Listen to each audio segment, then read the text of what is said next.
اور ان کے کرتے پر جھوٹ موٹ کا لہو بھی لگا لائے۔ یعقوب نے کہا کہ یوں نہیں ہے، بلکہ تم اپنے دل سے یہ بات بنا لائے ہو۔ اچھا صبر کہ وہی خوب ہے، اور جو تم بیان کرتے ہو اس کے بارے میں اللہ ہی سے مدد چاہیے۔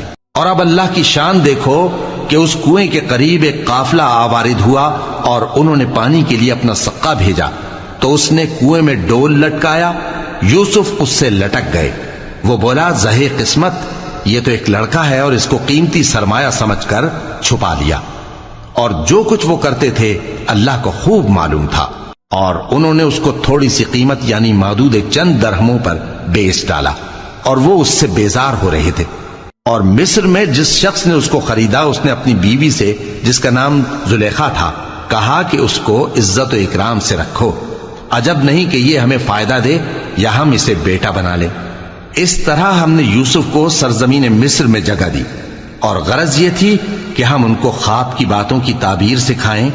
اور اللہ اپنے کام پر غالب ہے، لیکن اکثر لوگ نہیں جانتے۔ اور جب وہ اپنی جوانی کو پہنچے تو ہم نے ان کو دانائی اور علم عطا کیا، اور نیکوکاروں کو ہم اسی طرح بدلہ دیا کرتے ہیں۔ اور جس عورت کے گھر میں وہ رہتے تھے اس نے ان کو اپنی طرف مائل کرنا چاہا، اور دروازے بند کر کے کہنے لگی یوسف جلدی آؤ۔ انہوں نے کہا کہ اللہ پناہ میں رکھے، وہ یعنی تمہارے میاں تو میرے آقا ہیں، انہوں نے مجھے اچھی طرح سے رکھا ہے، میں ایسا ظلم نہیں کر سکتا، بے شک ظالم لوگ فلاح نہیں پائیں گے۔ اور اس عورت نے ان کا قصد کیا اور انہوں نے اس کا قصد کیا۔ اگر وہ اپنے پروردگار کی نشانی نہ دیکھتے تو جو ہوتا سو ہوتا۔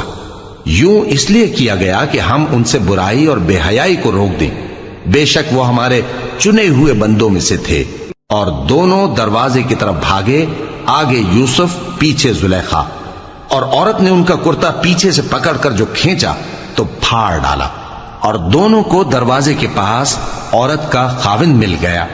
تو عورت بولی کہ جو شخص تمہاری بیوی کے ساتھ برا ارادہ کرے اس کی اس کے سوا کیا سزا ہے کہ یا تو قید کیا جائے یا اسے دکھ کا عذاب دیا جائے۔ یوسف نے کہا اسی نے مجھ کو اپنی طرف مائل کرنا چاہا تھا۔